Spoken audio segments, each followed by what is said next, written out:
Hi friends, this is Caitlin. Welcome back to my channel. Today we're going to be making a really sweet unicorn card using these new stamps and dies from the Pink and Main July release. This is called Fast Lane, as well as the Happy Days paper pad and then the Rainbow Slide standalone die. So this green card with the shark is one that I made on Pink and Main's live earlier this week, and I knew right away that I wanted to make it like a sister card or like a companion card with the unicorn and go like full out rainbow explosion. So from this paper pad, I'm pulling this really kind of simple and just kind of dainty, pretty little clouds on this baby blue background. I'm trimming that down so that it's going to have a little white mat. So it's 4 inches by 5 1/4. And we're going to have a regular standard A2 5.5 by 4 1/4 white panel. There we go. That'll be our card front. So that's what that's going to look like. We'll assemble it all later, but I wanted to make sure I had all my parts ready because we're going to be doing a lot of like layouts and shifting and trying to figure out what's going to fit best where. So on that same white cardstock, I am going to cut a full run through with this rainbow slide die because we're going to ink blend and make our own custom rainbow using those Pink and Main inks that I have up at the top. So I am on the Pink and Main design team. I do lives for them every Tuesday and Thursday at 8:30 p.m. Eastern. If you haven't come to hang out with me before, it's a fun time. I don't ever rehearse or plan really what I'm going to do until we sit down to get to work. So sometimes it works out great and sometimes we all learn things together. For my rainbow, I'm starting out with the Dress Shop pink, and I added that washi tape across the whole die so that I could keep everything in order and I wouldn't have to try to like keep rearranging them. I also got rid of the first smallest rainbow line because there were more stripes than inks that I wanted to use. I think we're also going to not use the biggest one, but we'll get there in a second. So the next color up was Construction, and Pink and Main does have a very like limited color palette for their inks, but I think that it's fine, and I think that it's fun to have like a different kind of rainbow sometimes, but obviously you could do this with whatever inks you like. Sometimes we add in distress inks and stuff, Catherine Pooler inks, even when we're live if we need a color that we don't have from Pink and Main. But like I said, I am on the design team, but I'm not required to make this video. I just knew in my head that this card was going to turn out really cute, and so I wanted to share it. And I also wanted to let you know that there is a Instagram hop happening today and this weekend. So if you're catching this when this video comes out, I'll leave a link in the description. You can go do a hop. It's pretty short this time, so not a lot of places that you have to hop, and the prize is a $50 Pink and Main gift card. So I think that's pretty good. And then you can see all of the other new products from the release that came out today. And yeah, just generally a good time. But I took the unicorn and the car and I'm stamping them out onto Copic Express It paper. I am stamping it with Honeybee Intense Black ink. I do color with alcohol markers using the Pink and Main Asphalt ink. And it doesn't smear as long as you let it dry for a couple minutes. But when left to my own devices, I do want to be honest that I will still choose the Honeybee Stamps ink pretty much every single time that I'm going to color. I'm using my Olos for the first time on a video. I've been playing around with them on the lives, trying to get used to them. The ink flows out much faster and the brush nib isn't as fine as a Copic.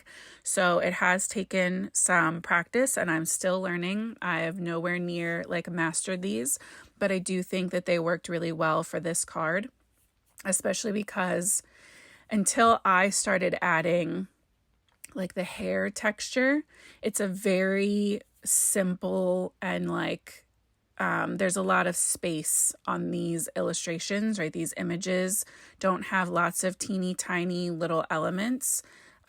So I do think that it's a good one, depending on how you're choosing to color it, for these markers, because you don't need to get a ton of teeny tiny detail in.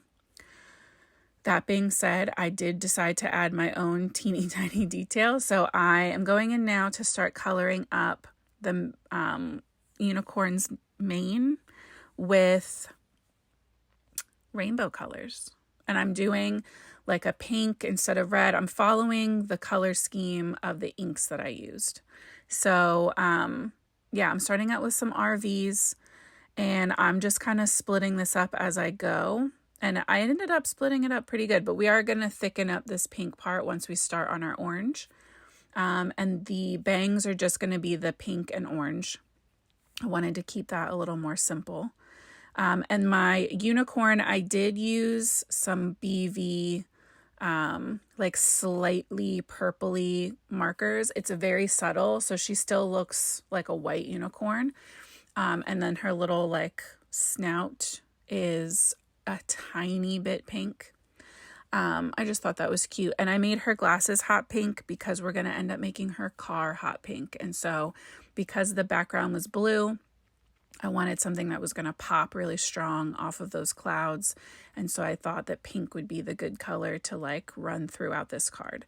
So you can see once I started adding in the orange, I realized that there was just going to be so much orange compared to pink. So I left that top little section, that little triangle open, and we're going to add pink back into that. The other thing I will tell you is these light shades kind of dilute the darker shades really quickly when you're layering. So I did end up going back and bringing in some extra darker shades here and there to break everything up and kind of re-emphasize that texture. But that you can do that with any markers that you're using. So yeah, it's been fun trying to learn a different marker after all of these years. Because so far, when I first started, I was using Spectrum Noirs, and they're a kind that I'm pretty sure they don't even sell anymore. And I absolutely hated them. No shade to Spectrum Noir, because I do know that they've kind of reformulated, or like restructured maybe is the word. But the old ones were not good, and it almost made me give up on coloring. And then I immediately went to Copics because I realized that I'd rather spend a little more money having fewer markers but actually using them than buying like the clearance Spectrum Noirs as they were going on sale and getting rid of them, where I could have every color but I wouldn't use them because I didn't like the marker. So slowly over 4 or 5 years now, I've been building up my Copic stash and just trying to really learn those. So it's been really interesting to try these Olos and see how they kind of compare.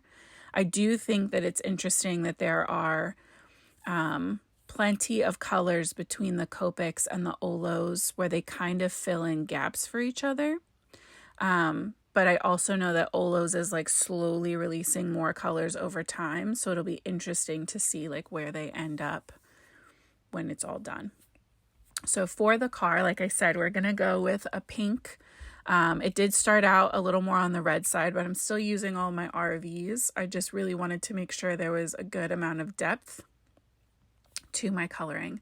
So we went pretty dark down at the bottom, and I'm just working my way up through the RV like 0 family and keeping that lightest color all the way at the very tippy top.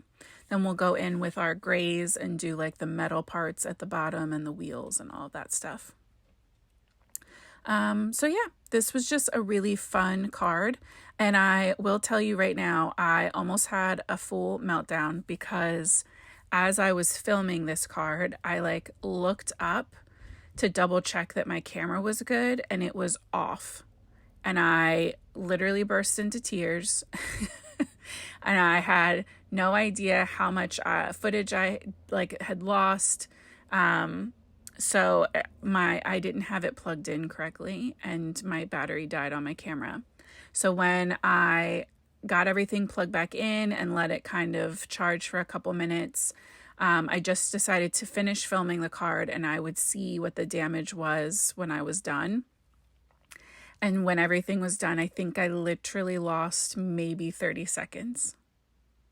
I was so relieved. It's so scary when that happens because that's happened to me before and I've lost entire sections or I've had to like refilm an entire part of a card, or even just like not post a video because I've lost a whole chunk of time. But I was very excited that this one I like happened to look up just as it must have turned off. Because it doesn't make a sound either. Why can't it beep at me before it turns off? That would be very helpful. So I decided to pull this Love You sentiment from the scalloped circle layering dies. And it's the die is in the shape of a circle, but it doesn't actually cut a circle. It just cuts the letters, which I love. The circles are like their own die. So you can do solid circle, or you can cut the letters out of the circle, or you can cut the letters and add them to, which is what we're going to do. So I cut 2 layers of this. We're going to leave one white for a drop shadow, and we're going to obviously rainbow the other ones. So I left them in that white background so that everything would kind of stay in place. And we're just working that same rainbow, same exact inks as before, all the way down through our letters. And I really like how this kind of ties in the mane and our rainbow slide, and then the letters all kind of coordinate. I like having that rainbow scheme in 3 different places. It makes my eyes very happy. So I am going in one at a time with a little bit of liquid glue, and I am putting the color layer on top of the white layer and then pushing the color up and to the left a little bit. So we're getting that nice little white kind of drop shadow. That'll help to make sure that it pops from that background. I also considered adding a couple more layers or like teeny tiny pieces of foam, but honestly, once I realized that my camera was off, I was not sure that I was even going to be able to finish this card. So I was not going to cut 1,000 pieces of teeny tiny foam. I added my cloud pattern to my main card front piece. I flipped over all of my rainbow pieces and got them lined up, and I'm going to use some washi tape to tape them from the back. This is just going to help me to figure out like where my placement's going to be, what I need to trim off, because I wanted them to line up with the cloud layer and not the white layer. So I probably should have done this before I had everything on the white layer. It would have made it a tiny bit easier, but doing it this way worked out just fine. I marked those edges with a pencil, and then where I needed to cut it so that it wasn't showing from behind my unicorn, and used my paper trimmer to go in and just cut them as one piece because they were taped. So I cut both edges and went in with my liquid glue, and even with that washi, I'm just going to leave that there and again taped it or glue down the whole thing as if it's just one piece. Worked out really great. Everything stayed lined up. I would 100% do that again. And then I'm going in with my letters. I tried to use my little pick tool, but the letters with the 2 layers were just too heavy. So we're just going to go in with our liquid glue, and I'm kind of trying to create 2 like mini rainbow shapes, right? Like kind of arches with my letters. Not because it's meant to look like an actual little rainbow, but just because I thought that that was cute. I kind of like the bouncy look versus having it really like straight, because this card is fun and wild and silly. So having some wild and silly text makes sense to me. I just put the car and the unicorn in place so that I knew where my letters should go for the bottom for that U. And the same thing, pushing that O just a little bit higher than the other 2, so we kind of get that little bounced arch. And of course, my unicorn and my car are going to get popped up on foam. And I wanted to make sure that they were staying lined up correctly. So I also added a little bit of washi to the back to hold my unicorn in the right place. and then added some foam to the back of her too. And again, I then placed this whole thing as if it was one image, and it made it so much easier. So if you're piecing things together, I definitely recommend adding that tape to the back. So these are our 2 cards. I think they're so sweet, using very similar products for a very different look. Please go check out the Hop, and I cannot wait to see you again. Thanks for hanging out, and until next time, happy crafting, guys.